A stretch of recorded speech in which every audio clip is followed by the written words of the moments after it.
Hey, it's Grammy Award winning recording artist Maya, and you are now rocking with the B-side interviews with your host, Slick Young.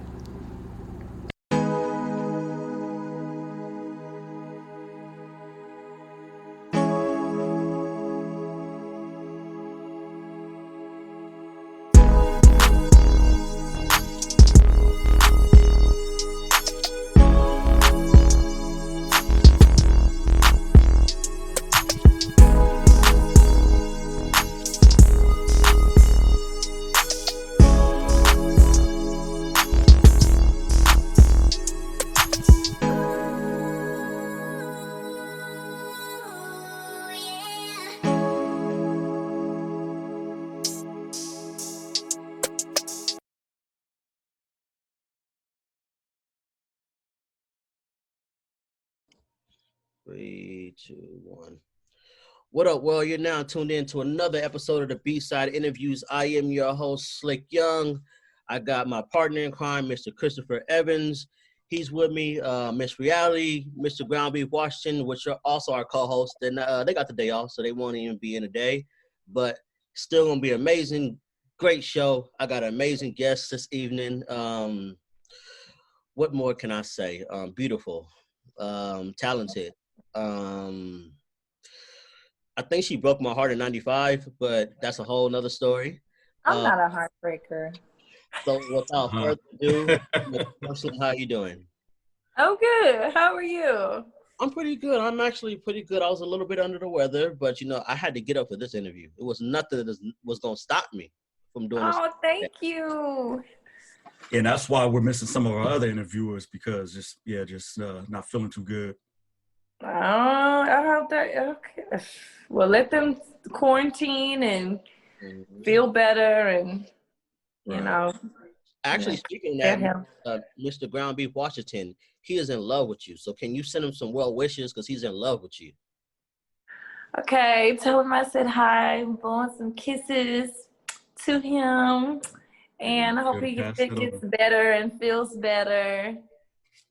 Oh, that works. Now let's start. So I can talk to him when he come back. So. Oh yeah.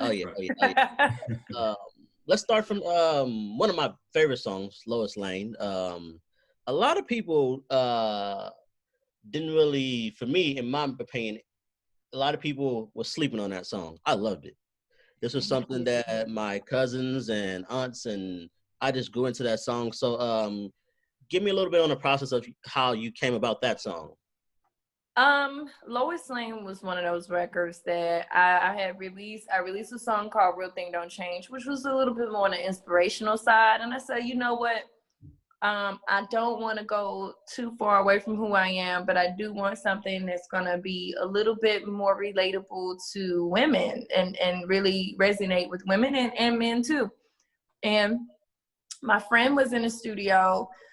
They was like, oh, we got a song for you, because the person who actually wrote the song is a really close friend of mine. I call him like my writing husband. I always say we are bound together by the pen because if I'm writing and I'm in a vibe, I'm always calling him, whether it's for energy, whether it's just to get his insight to see what he thinks, but we're always bouncing ideas off of each other. So he had heard me, he'd been my friend for years and heard me complaining about dudes. I'm like, man, I just want a good guy who's gonna just be there for me and just going to give me the love that I deserve and have my back. And next thing I know, we're in the studio and he's like, I got a song for you. And then when I heard it, I said, you know what? This is about me. This is about some of those stories that I told you. And I just was like, oh, this is going to be a great song for women in general who are independent, doing their thing, but they still want to feel like somebody loves them and thinks about them. It just takes up a bit of the slack. I think that that's important to have that on your team. So I know Lois Lane, it did a lot for me when I started my career because it was like the introduction. I do, like you said, think it was a lot of people who slept on the record, but now I think that it's more and more. It's like slow build up. Sometimes those slower records take a little bit longer, but they last a little bit long. They last a lot longer. And I feel like now every month I'm getting new listeners, new people are playing it, new people are checking it out. And I just think that that's like amazing, because that song was released like almost 2 years ago. So it's like for now, for people to be just, and the time went by so quick, but for people to just be listening now and like hitting me up about it, and it's just a great feeling. Well, I think that's what's amazing about technology today. I mean, especially with YouTube.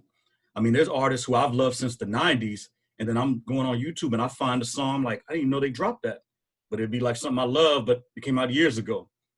And so, yeah, It's great people can still find stuff, even though, it's been out for a while.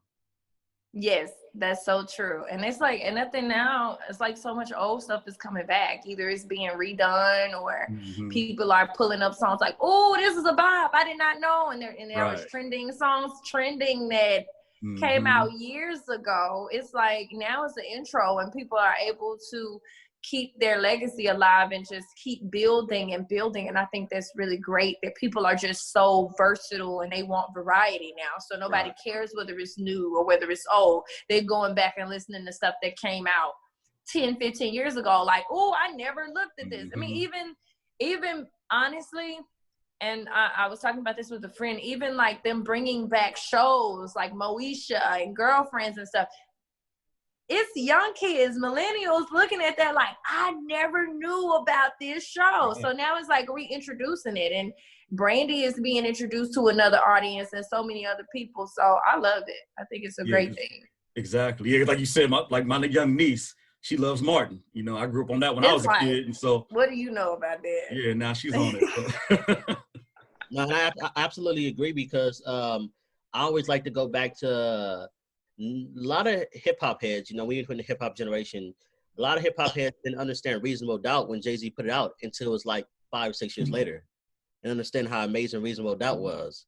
So for you to say like, people are starting now like get it what Lois Lane was.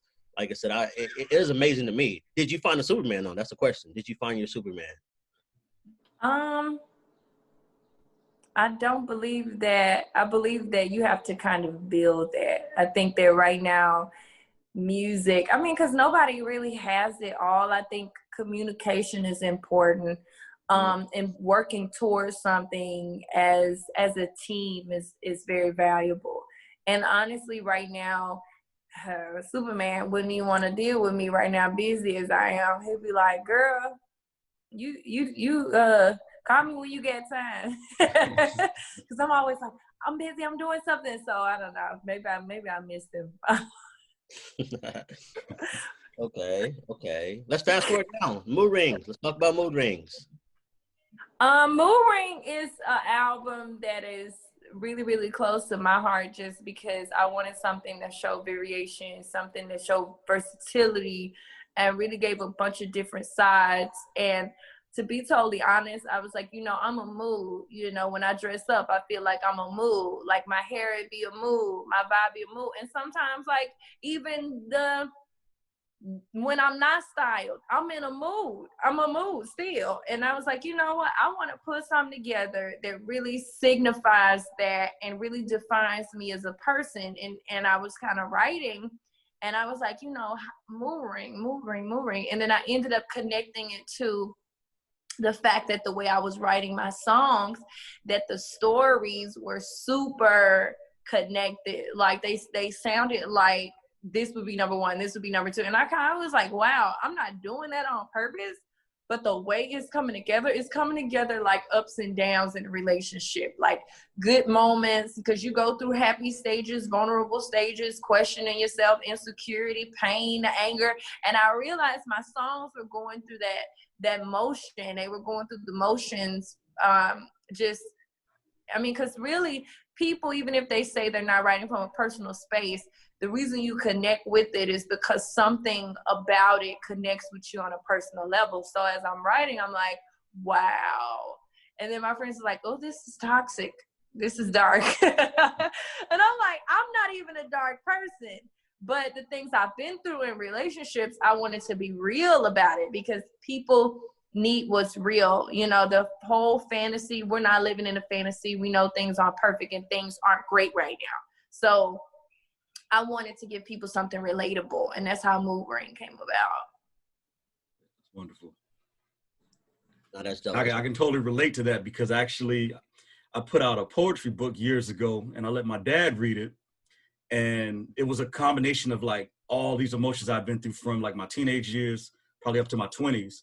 And he read it like it's something that happened all in like 1 year. And he was like, son, you need counseling? You good? Like, because it was so many emotions, you know, so I understand exactly what you're talking about.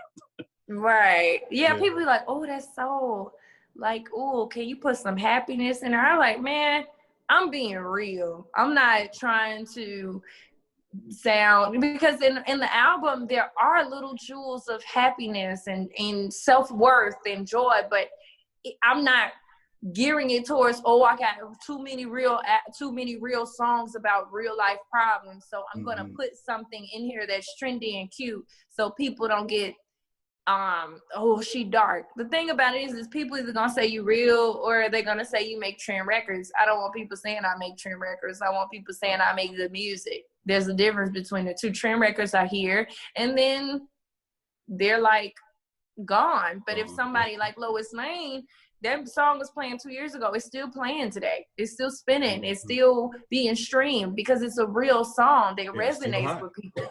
You know what I'm saying? Yeah, that lasts longer. And that's when you start trying to create timeless music. And that's what I'm trying to create. I'm not trying to create, I feel like you can have a fresh sound and be within your demographic and be mainstream. Doesn't necessarily mean you got to go bop, bop, bop, bop, bop on a song. You can obviously say something that relates to people. So me being a former artist myself, I find myself day to day when I was doing music, every day I had a different song as my baby. So for today, what's your favorite song on the album? Today, my favorite song on my album is No BOUT. That's what I've been listening to today. It's totally left of all the emotional stuff, but it's like just saying, look, you know, I like a guy who could take me out for a nice dinner. If you ain't got it, don't come this way. I'm not even going to entertain you, and I'm not going to get your hopes up. So I'm on my no bomb vibes.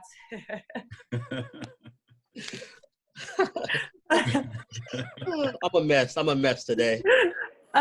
So I'm on my no bomb, and I'm just saying, like, people, that song in particular is about people always want the most. They want everything, but they don't give nothing. And it's like, don't touch me. Don't think you're going to rub on me. Don't think you're going to feel on me. Don't think you're going to get close to me if you don't got what it takes to be in a position where you can keep me looking nice or keep my nails done or keep my hair done.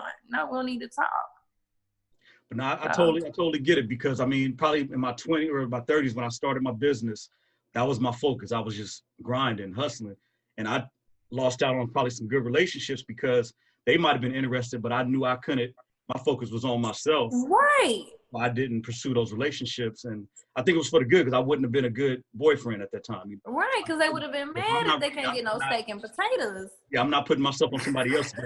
You know what I mean?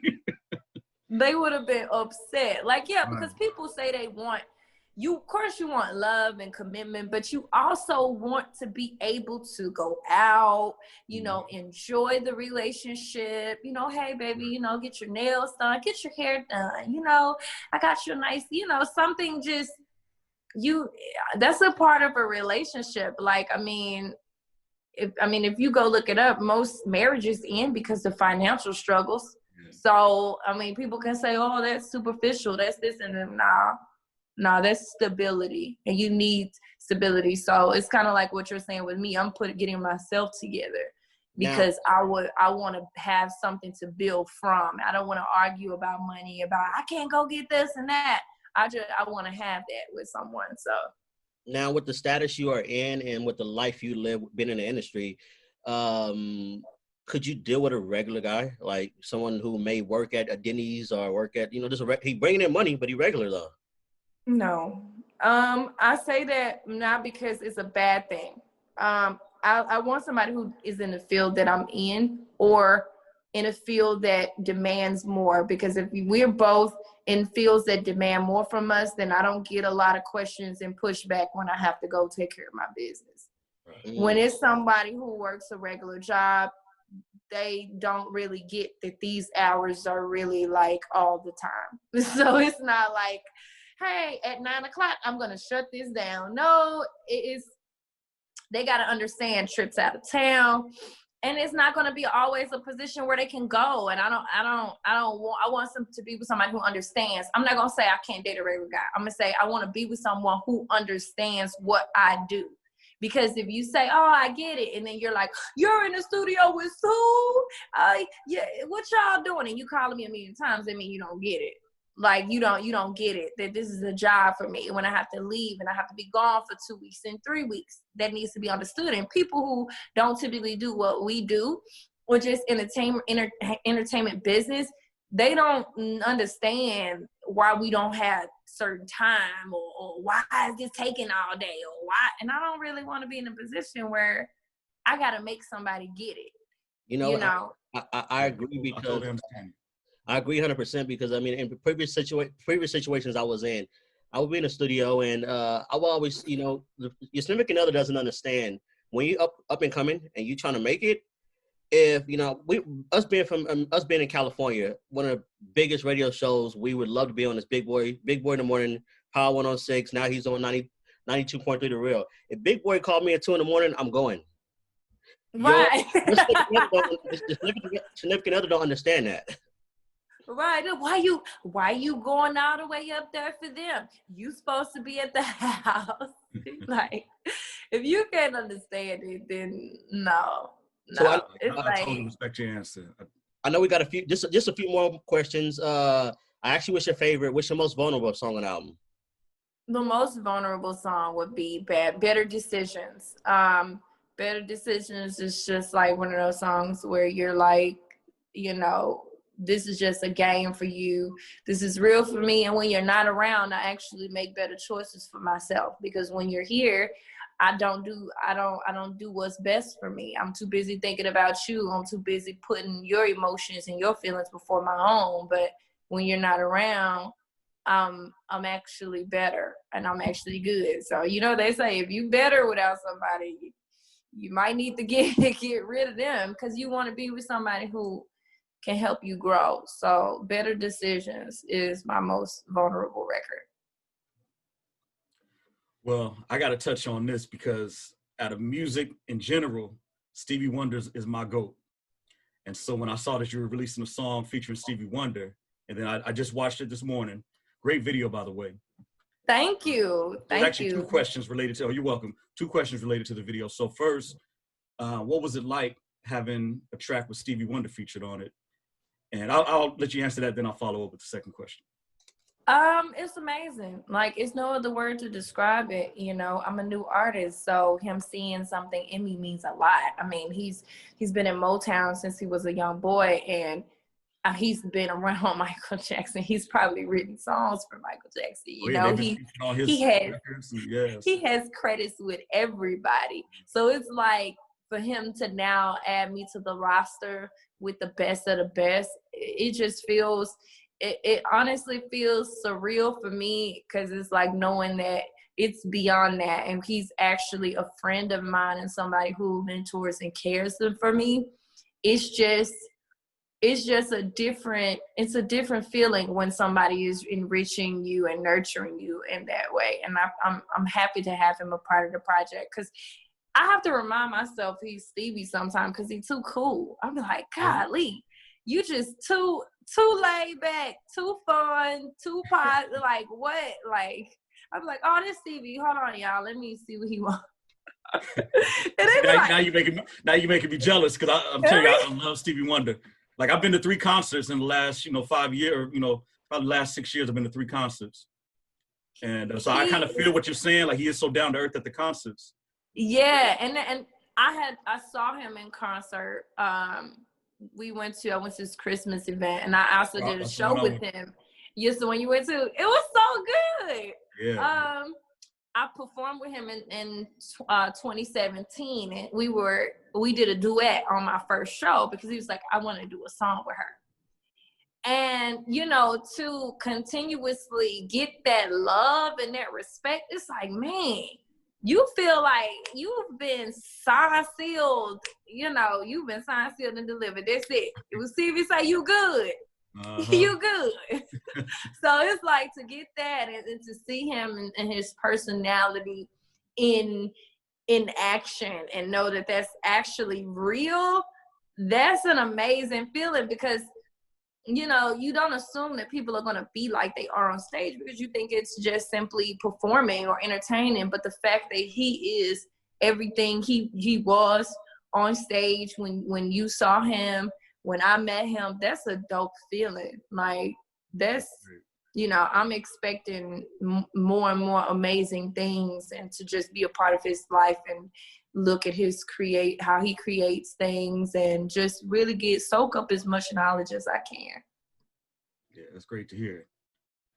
Yeah, I mean, he became a fan of mine because he actually changed my life when I was in my 20s. I was going through like depression, and my friend let me listen to a couple albums. He let me borrow them, and that weekend it like totally changed my mood, and I've been a Stevie Wonder fan ever since. But and the follow-up question to the video was, I noticed how you had, you know, multiple locations in the video, and the background's a little sparse. Obviously, you know, we're dealing with a pandemic, but I thought the video came out beautiful despite, you know, what we're going through, you know, as a planet. So what was it like shooting that video during a time like this? I got a lot of questions like, whoa, you wearing your mask? And I'm like, I'm not gonna be around anybody. So we were like having to, you know, because you go to some places, people don't wear their mask, or they think it ain't real. I had to keep, you know, distance myself from that. And it's like, you know, we had to wait till places were like secluded. And honestly, it was pretty dry in those places because typically it's probably more people there, but it was easy. Like sometimes when I'm shooting and people standing around and they like, I get kind of like, you know, now we got a studio audience. I'm trying to do a video. And then people, you shooting a video? You were an artist? So it's like, it was actually kind of cool that we didn't really get that. We were just going about our way. Nobody was really around. And it was quicker. We got done. We did what we set out to do, got it done, and came back to the city. So it was actually a lot more relaxing than it typically is when I'm shooting a video, because you have more people. You know, we limited how much staff was there, you know, a lot. And then heck, a lot of the staff, they don't want to be around each other. So it's like, I'm gonna stay here. So we took a few people, did what we needed to do. And I just said it should be a beautiful performance video. And the creative director agreed that it should just be about me, and it's just a beautiful song. So that's how we played it with that. Yeah, it was a beautiful video. Like the locations were on point, even with, you know, the secluded locations. I think that kind of played into the beauty of kind of, you can focus more on the location and you in the foreground, and you know, the backgrounds are beautiful. So I think it, you know, came out perfect. Thank you so much. So my final question for this interview, first of all, I want to applaud you. I'm gonna tell you why. One, because this season we've had all male R&B singers. You're the first female R&B singer we have this season. So, yay! Which it works for us because our co-host Miss Reality, she is the sister mother of she got the interview of Aunt. We got the interview 112, so she's getting all this eye candy. So you are beautiful to us. So this last question I want to ask. It is a war out here, a war. We live in a war. Yes. And I want you to pick. Would you rather, because me and my co-host, Mr. Ground Beef Washington, we go through this issue. We beef all the time. And I want you to settle this debate. He's bald. Mm-hmm. I got the long hair. What do you prefer? I'm putting you on the spot. You are on the spot right now. I like both. And we'll see, that's perfect because I'm in between. You know, I'm kind of growing mine out to get twisted. But you know, okay. years from now, I might, you know. I'll say this. In the summer, a nice cut is cute. In the winter and the fall, the hair is nice. Growing the hair out, it adds to the look. It adds to the layers. So I'm like a change your hair by season type person. Because it's like, men can give some versatility like women, and the hair is in, the twists are in, and I really like how a lot of guys are growing their beards out, or they're growing like their goatees out, and they're getting they have like a little fro or braids or hair or twist. So I'm really loving it. I think it's really great for the fall and winter. Okay. Well, I appreciate the interview. Where can people check out your music, the videos? I mean, I know we can check it out, but for people who live under a rock. For people who live under a rock, they can check it out on Apple, Tidal, Amazon. It's available on all platforms right now. But the name of the album is A Mood Ring. Also, the Toxic video is available. They can watch it on YouTube, and they can find latest updates about me on my social media, Twitter, Facebook, Instagram, at Porcelain Music, PORCELAN. Man, so on behalf of the B-Side Interviews, on behalf of Corner 10 Productions, on behalf of Designer Apparel, I want to thank you for this interview. You're looking lovely. You're going to have an amazing day. And, we're going to talk real soon. Next time, we're going to have all the co-hosts with us so we can make it one big laugh fest, but it'll be fun. That'll be great. I hope they feel better. I know it's hard right now, so I hope everybody gets better and gets well and comes back healthy. Thank you. Pass that on. No problem. It was great meeting y'all. Look forward to actually meeting you guys in person at some point after all this is over. And that was the plan when we first started this. We were going to go out and travel. And who planned? That was everybody's plan.